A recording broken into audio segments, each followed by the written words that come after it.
चतुर्भुजो जगन्नाथः कण्ठशोभितकौस्तुभः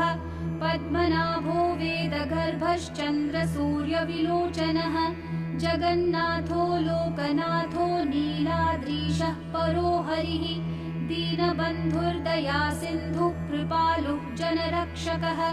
कम्बुपाणिः चक्रपाणिः पद्मनाभो नरोत्तमः जगतां पालको व्यापी सर्वव्यापी सुरेश्वरः लोकराजो देवराजः शक्रो भूपश्च भूपतिः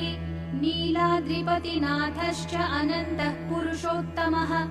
तार्क्ष्योऽध्यायः कल्पतरुः विमला प्रीतिवर्धनः बलभद्रो वासुदेवो माधवो मधुसूदनः दैत्यारिः पुण्डरीकाक्षो वनमाली बलप्रियः ब्रह्मा विष्णुः वृष्णिवंशो मुरारिः कृष्णकेशवः।